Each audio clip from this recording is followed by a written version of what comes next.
মেয়ের বাবা কাজের জন্য দাম্মামে গিয়েছে। যারা আমার ভিডিও নিয়মিত দেখেন তারা অবশ্যই জানেন যে আফরার পাপা বিভিন্ন সময় কাজের জন্য তাকে অনেক দূরে দূরে যেতে হয়। তো সেই সময়টা আমরা বাসায় একাই থাকি।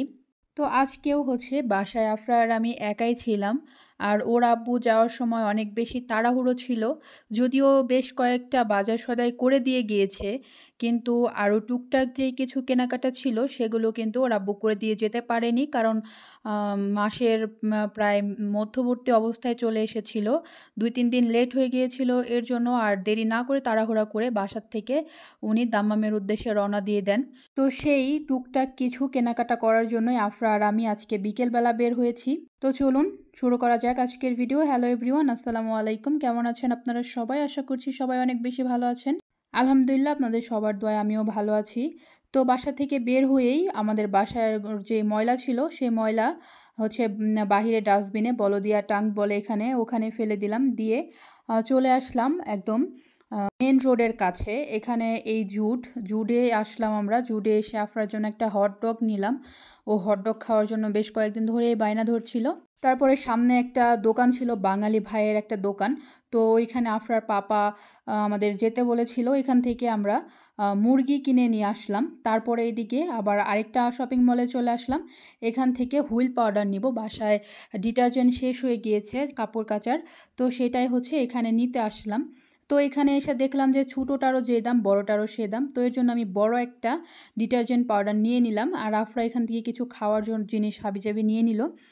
তো এত পরিমাণের ওজন ছিল কি বলবো, 5 কেজি ওজন। এটা তো অনেক বেশি। আর এখান থেকে আমাদের বাসাটাও বেশ খানিকটা দূরে, এতটুকু হেঁটে যেতে আমার খুবই কষ্ট হয়ে যাবে।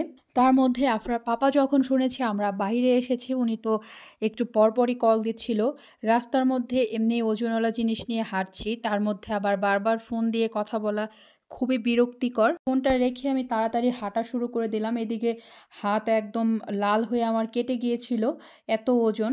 তো আমি এর জন্য তাড়াহুড়ো করে যেন যেতে পারি আর একটু ওজন কম লাগে এর জন্য কাঁধে করে নিলাম। এটার জন্য আবার আমাকে কেউ, ওই দেশে আমরা যে বদ্যি বলি না, সেটা আবার আমাকে কেউ ভাইবেন না। এই ব্যাগটা আসলেই অনেক বেশি ভার ছিল। আর ওইদিকে লোকজন ছিল না, তাই আর কি একটু যাতে সহজ হয় এর জন্য আর কি এরকম করে নেওয়া। তো আফরা আমাকে ভিডিও করে দিচ্ছিল আর পেছন থেকে আমাকে দেখে হাসছিল। ও আমাকে বলছিল যে ব্যাগটা এত বেশি ওজন না যে তুমি এত এরকম করছো। তো এর জন্য আফরাকে এটার ওজন আছে কি নাই সেটা বোঝানোর জন্য আমি ব্যাগটা রেখে এমনি চলে যাচ্ছিলাম। তারপর ও বলছিল যে দাঁড়াও আমি ব্যাগটা নিয়ে দিই। তো একটু পরে দেখতেই পাবেন ও ব্যাগটা নিয়ে দেওয়ার কি নমুনা। আর সামনে এটা দেখতে পাচ্ছেন, এটা কবরস্থান। এটা আমার বাড়ির একদম সামনেই। আর এদিকে যে দেখতে পাচ্ছেন ব্যাগ একদমই ওজন না, সে খুব সহজেই নিয়ে যাচ্ছে। একটু হলে সে ব্যাগের সাথে উড়ে কোথাও চলে যেত। তো এটা নিয়ে মা মেয়েতে মিলে খুব হাসাহাসি করতে করতে বাসার কাছাকাছি প্রায় চলে এসেছি। তো ওর কষ্ট হচ্ছিল, আমি তো জানি এটা অনেক বেশি ওজন। তো এর জন্য আমার ব্যাগটা ওর কাছে দিয়ে আমি এই ব্যাগটা নিয়ে তাড়াতাড়ি বাসার দিকে যাচ্ছি।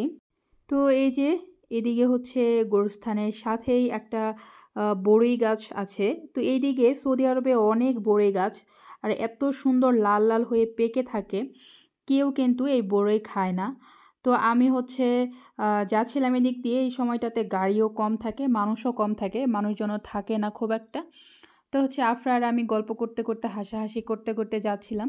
তো আমি বলছিলাম যে আরেকটুখানি, এই যে আমাদের সামনেই বাসা চলে এসেছে, এই ওজনটা আর একটু কষ্টখানি একটু বহন করতে হবে। আমি এই ওজনওয়ালা ব্যাগটা নিয়ে যতটুকু না বিরক্ত, আফরা তার থেকেও বেশি বিরক্ত আমাকে ভিডিও করে দিচ্ছে তাই। ও বারবার বলছিল কখন শেষ হবে, ভিডিও কেন বন্ধ করো না। আসলে এরকম একা একা ভিডিও করা খুবই ঝামেলার ব্যাপার। আমি একা একাই ভিডিও করি। যদি কেউ সাথে ভিডিও করে দেয় তাহলে ভিডিও কোয়ালিটিটাও যেমন সুন্দর হয়, তেমন সব কিছুই খুব ভালো করে দেখানো যায়। আর একা একা ভিডিও করলে এটা প্রবলেম হয়ে যায়। আমি যে একা একা এখন যদি ভিডিওটা করতাম, আমি এই ব্যাগটাই টানতাম নাকি ভিডিওই করতাম, আমি কিন্তু ভালো করে দেখাতে পারতাম না। আর আফরাও ছোটো মানুষ, ও খুব একটা ভালো ভিডিও করতে পারে না। এরপরও আমি চেষ্টা করি আপনাদেরকে যথেষ্ট পরিমাণের চেষ্টা করি একটু ভালো কিছু উপহার দেওয়ার, ভালো ভিডিও আপলোড করার। তারপরে যদি আপনাদের কোনো কোয়েশ্চেন থাকে বা আপনারা কোনো টাইপের ভিডিও দেখতে চান, কোন টাইপের ভিডিও আপলোড দিলে আপনাদের কাছে ভালো লাগবে, আপনারা দেখতে পছন্দ করবেন, আমাকে কিন্তু কমেন্ট করে জানাতে ভুলবেন না। অবশ্যই আমাকে কমেন্ট করে জানাতে পারেন যে কেমন টাইপের ভিডিও আপলোড দিলে আপনারা পছন্দ করবেন। আমি সেরকম টাইপের ভিডিওই আপলোড দেওয়ার চেষ্টা করব। কথা বলতে বলতে আমরা কিন্তু বাড়ির ভিতরেই ঢুকে গিয়েছি। তো আমি সুন্দর করে গেটটাকে লক করে দিয়ে এদিকে চলে আসলাম। এখানে একটা মুরগি নিয়েছি, আর এদিকে যে আফরার খাবার, এগুলা আফরার জিনিসপত্র। আর এই যে দেখতে পাচ্ছেন যেটার জন্য এত কষ্ট, এই যে এই ডিটারজেন্ট পাউডারটা এত পরিমাণে ভারী, কি বলবো, 5 কেজি ওজন। আর কাছাকাছিও যদি থাকতো তাহলে এত কষ্ট হতো না। আর এইদিকে আমি তো আগেও বলেছি, আভার এইদিকে মানে কোনো কাজ ছাড়া এমনি এমনি বসে থাকলেও যেন মনে হয় যে আমি হাঁপিয়ে যাই। অক্সিজেনের এত পরিমাণের সমস্যা এদিকে, যেহেতু অনেক উঁচু জায়গা, এর জন্য আর কি। তো এই যে দেখতে পাচ্ছেন এখানে একটা মুরগি আমি নিয়ে এসেছি। অনেক টাইপের মুরগি ছিল, লেগ পিস, তারপর বুকের যেই পিস, আলাদা আলাদা সব কিছুই ছিল। তবে এই মুরগিটা একটু ফ্রেশ মনে হলো আমার কাছে, এর জন্য আমি হচ্ছে এখান থেকে একটা মুরগি এনেছি। আর এই চামড়া ছাড়া এই ফ্রেশ মুরগিটাই নিয়ে আসলাম। তো আমি এটাকে ফ্রিজে সুন্দর করে রেখে দিলাম। তো এবার হচ্ছে আফরার পাপা আবার কল দিচ্ছিল আমাকে বারবার যে যাও বাহিরে, যাও বাহিরে গিয়ে চারপাশে লাইট লাগিয়ে রাখো। আমি তো এমনিতে লাইট অন করে রাখি না, লাইট অফ করেই থাকি, চারপাশেও লাইট অন করি না। এত ভয়েরও কোনো কিছু নাই, ভয়ও পাই না। তো ওই পাশটা যেহেতু আমরা থাকি, এর জন্য ওই পাশটাতে আমি লাইট দিলাম, এই পাশটাতে দিলাম না। ওরা আব্বু বারবার বলাতে আর কি, রিকোয়েস্ট করাতে লাইটটা দিলাম। এমনিতে লাইট আমি দিয়ে রাখি না, অযথা কেন বিদ্যুৎ বিল বেশি বেশি উঠানোর কি দরকার। আর এমনিতেও এখানে কোনো ভয়ের ব্যাপার নেই, চারপাশ সব কিছুই লক করা থাকে, এখানে কে আসবে কোনো সমস্যাই নেই। তারপরও যেহেতু বলল দূরে থাকে, দূরে এখন উনি আছে, তো টেনশন করে, এর জন্য আর কি বলল। তো আমিও সেটা ওনার কথা শুনলাম। তো এখানে হচ্ছে আফরা দেখতে পাচ্ছেন একটা স্ট্রবেরি কেক এনেছিল। এটা হচ্ছে বাংলাদেশের টাকায় প্রায় 200 টাকার মতো হবে, মানে 6 রিয়াল নিয়েছিল। আর এখানে যে হটডগটা, জুডের এই হটডগটা খুবই খুবই টেস্টি, আর প্রাইসটাও কম, মাত্র 5 রিয়াল, 170 বা 80 সামথিং এরকম টাকায় আসে। তো এই হচ্ছে এখানে ভিতরে একটা সসেজ আর অনেক ধরনের সস টস দিয়েছে।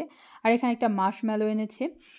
খুবই মজা ছিল হটডগটা। আফরা তো এখানে খাচ্ছিল, ওর কাছে খুবই পছন্দ হয়েছে হটডগ। সৌদি আরবের খুবই পপুলার একটা ব্র্যান্ড।